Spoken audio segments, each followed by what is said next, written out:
What's the matter? Don't you like books? Oh, I like them fine. Books, young man. Books, thousands of them. Hello and welcome to the Starfleet Reference Library. Today I'm reading a portion of the Star Trek Writer's Guide, revised on April 17th, 1967, for the Star Trek series created by Gene Roddenberry, first for Desilu Studios, whom were then bought by Paramount TV Productions, in association with Norway Productions. Today we'll read the Star Trek format portion of the Bible, which goes from page 1 to page 6.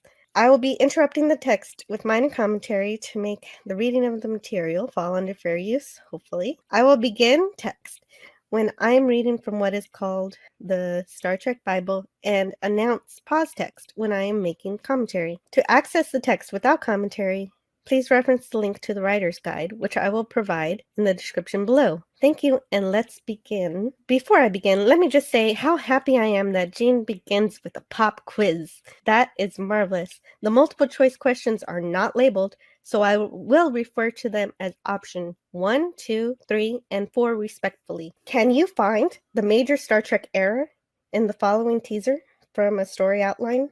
The scene is the bridge of the USS United States spaceship Enterprise. Captain Kirk is at his command position, his lovely but highly efficient female yeoman at his side. Suddenly, and without provocation, our starship is attacked by an alien space vessel.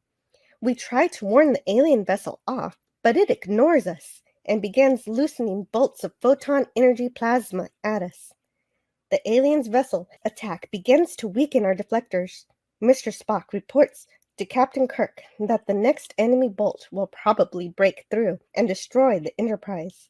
At this moment, we look up to see that final energy plasma bolt heading for us. There may be only 4 or 5 seconds of life left. Kirk puts his arms about his lovely yeoman, comforting and embracing her as they wait for what seems certain death. Fade out. End teaser. Please check 1. Option 1. In accurate terminology, the Enterprise is more correctly an international vessel, the United Spaceship Enterprise. Option 2. Scientifically incorrect. Energy plasma bolts could not be photon in nature. Option 3. Unbelievable. The captain would not hug pretty yeoman on the bridge of his vessel. Option 4. Concept weak. This whole story opening reeks too much of space pirate or similar bad science fiction. So pause text. Here is page number 2, wherein we're giving answers to the multiple choice questions on page 1. Do you believe you know the answer? Page 2. Begin text. No, we're not joking. The preceding page was a very real and important test of your approach to science fiction. Here's why. Inaccurate terminology is the incorrect answer, if you checked this one. Sure, the term United States spaceship was incorrect, but it could have been fixed with a pencil slash. Although we do want directors, writer, and actors and others to use proper terminology, this error was certainly far from being the major Star Trek format error. Option scientifically inaccurate is wrong again. Be aware if you checked this one. Although we do want to be scientifically accurate, we found that the selection of this item usually indicates a preoccupation with science and gadgetry over people and story. And option concept weak is wrong again. It is, in fact, much like the opening of one of our best episodes of last year. Aliens, enemy vessels, sudden attack, and such things can range from Buck Rogers to classical literature, all depending on how it is handled. Witness H.G. Wells' novels, Forrester's sea stories, and so on. Understanding the right answer to this is basic to understanding Star Trek format. This was the correct answer. Option unbelievable. Why the correct answer? Simply because we've learned during a full season of making visual science fiction that believability of characters, their actions, and reactions is our greatest need and is the most important angle factor. Let's explore that briefly on the next page. So, pause text.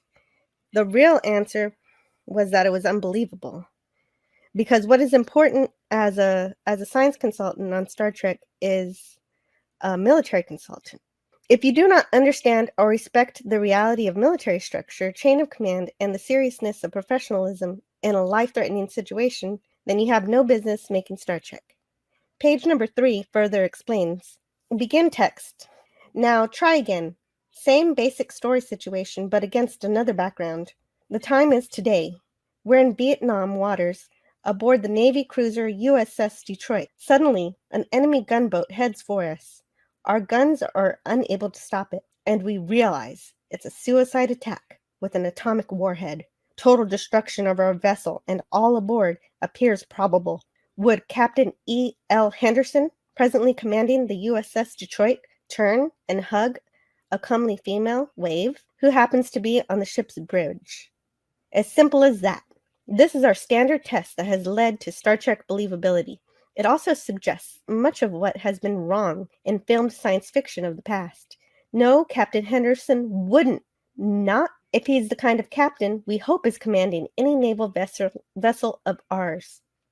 Nor would Captain Kirk hug a female crewman in a moment of danger, not if he's to remain believable. Some might prefer Henderson were somewhere making love rather than shelling Asiatic ports.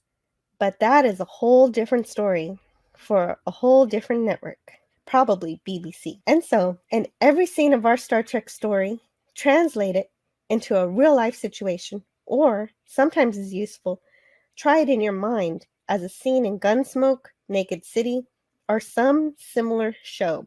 Would you believe the people in the scene if it happened there?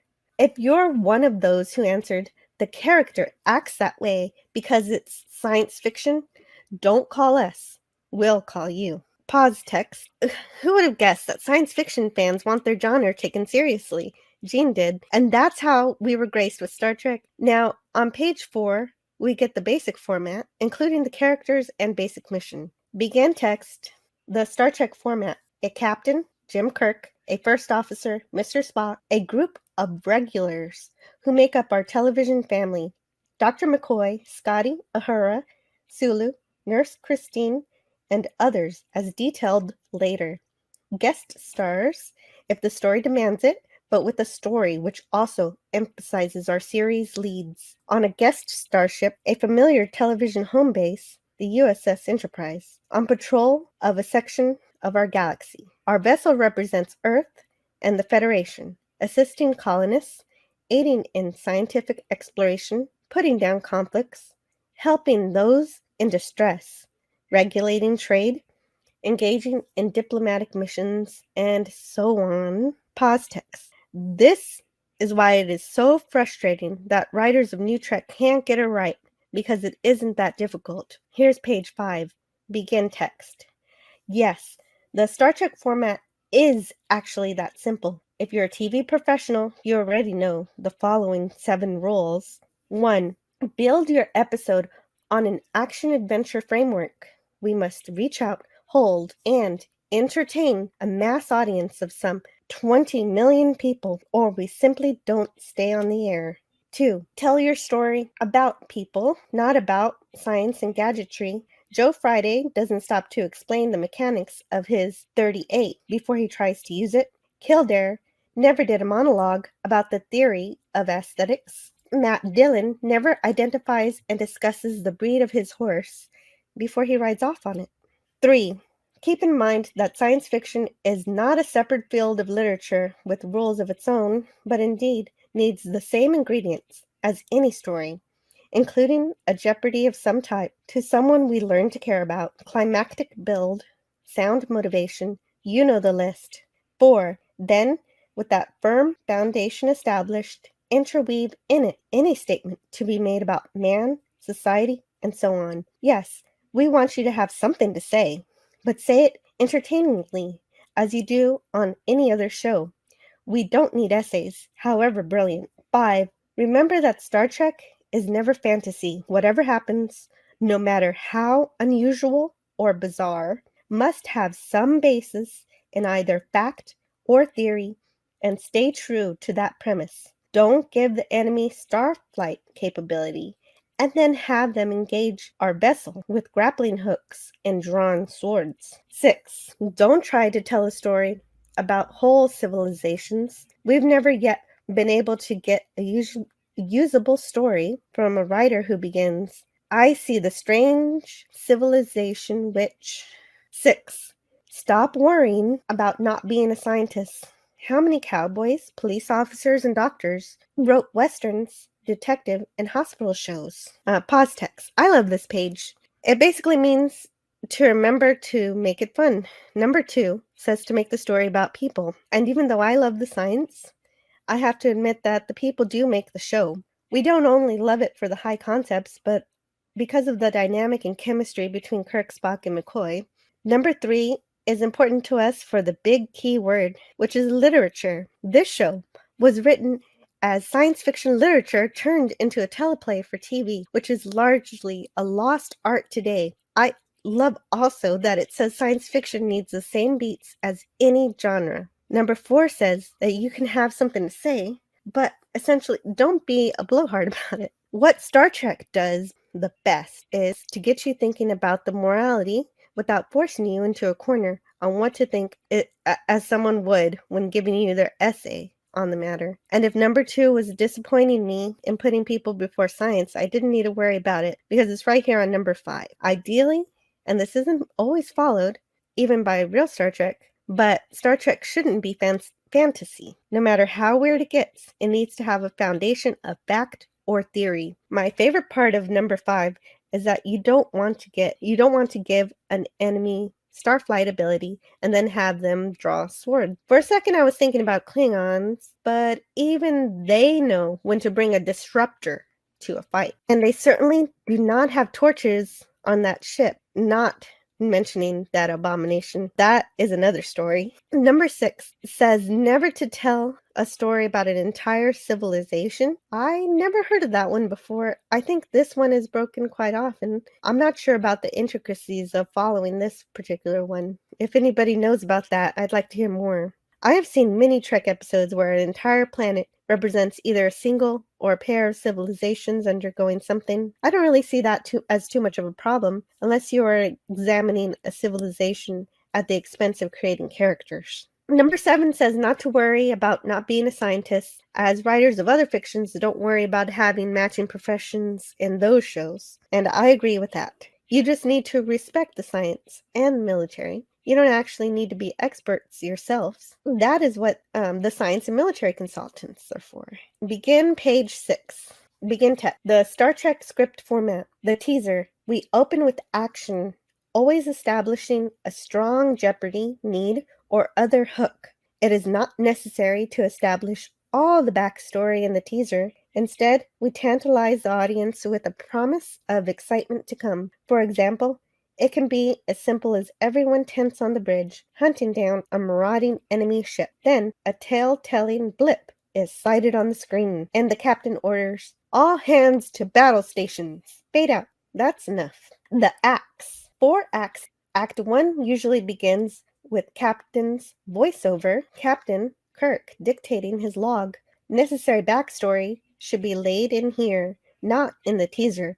The captain's log should be succinct and crisp, and the ship commander log language. Opening Act 1, we need some form of orbit, establishing or other silent shot to give us time for both captain's log and opening credits. We must have a strong ending to Act 2, something that will keep the audience tuned to our channel. Style. We maintain a fast pace, avoid long philosophical exchanges or tedious explanations of equipment, and note that our cutting technique is to use the shortest possible time between idea and execution of it. For instance, Kirk decides that a landing party will transport down to a planet. Hard cut to lights blinking on the transporter console. Pullback to reveal the landing party stepping into the transporter. Page count. First drafts can run up to 70 pages. If you intend to trim and tighten later, but for final polished drafts, absolutely no more than 65 pages, please. Another please. Cast and set lists with your draft. Thank you. In text. And here on the last page is how to outline your script. Create a teaser, the 4 acts, and keep a fast pace. And to hand in a draft no longer than 65 pages. I just love love reading this, and I hope that you enjoyed as well, because I intend to continue this in the future. Please tune in next time for an addition to the Starfleet Reference Library.